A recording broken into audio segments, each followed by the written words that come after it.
এই গাইস, আমি তোমাদের জন্য একটা নতুন রেসিপি নিয়ে চলে এসেছি। এটা নতুন নাও বলতে পারো, এটা পুরনোই বলতে পারো। কেন, এটা অনেক দিন আগেরই ভিডিও। মানে আমি রেসিপিটা প্রায় আমি এক দেড় মাস আগে করেছিলাম, যে তোমাদের সাথে শেয়ার করবো বলে। শেয়ার করে হয়ে ওঠা হয়নি, শেয়ার করাটা হয়নি আর।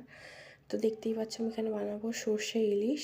তো সেই জন্য আমি এখানে ইলিশ মাছটাকে ধুয়ে নিয়েছি, ধুয়ে আমি সর্ষেটাকে বেটে নিয়েছি। তো আমি সাদা সর্ষে নিয়েছি, তোমরা এখানে কালো সর্ষেও ইউজ করতে পারো বা সর্ষের পাউডারও ইউজ করতে পারো।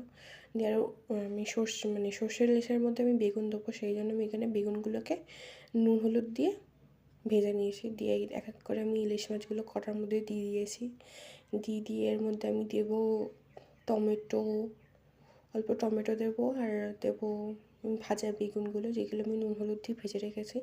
কেন বেগুনটা ভাজার সময় অল্প করে নুন দেবে, কেন আমি আবার তরকারিতে তো নুন যখন ভাপাতে বসেছিলাম তখন তো আবার নুন দিয়েছিলাম, সেই জন্যই অল্প করেই আমি নুনটা দিয়েছি। তো দেখতেই পাচ্ছ এক এক করে সবগুলো দিয়ে দিয়েছি মাছের উপরে বেগুনগুলো প্রচুর গরম ছিল।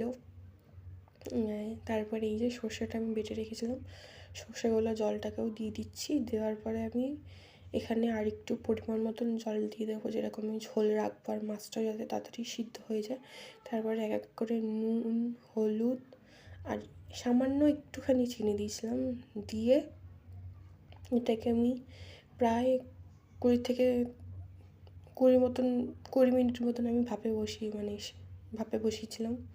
দেখতেই পাচ্ছ এইগুলো আমি সব করে নিয়েছি। করে নেবার পরে মিক্স করে নিচ্ছি সব একসাথে। মিক্স হয়ে গেলে আমি এটাকে 20 থেকে 30 মিনিট মতন ফোটাবো। ফোটানোর পরেই আমার সর্ষে ইলিশ পুরো রেডি হয়ে যাবে। তো দেখতেই পাচ্ছ এখানে আমার সর্ষে ইলিশ পুরো কমপ্লিট হয়ে গেছে। খেতে খুব সুন্দর হয়েছিল, টেস্টি হয়েছিল, সবাই খেয়ে বলেছে খুব সুন্দর হয়েছে। তো তোমরাও বাড়িতে একবার ট্রাই করে দেখতে পারো আর কমেন্টে জানিও কেমন হয়েছে। আর তোমরা সবাই লাইক, কমেন্ট, সাবস্ক্রাইব সব করে দিও।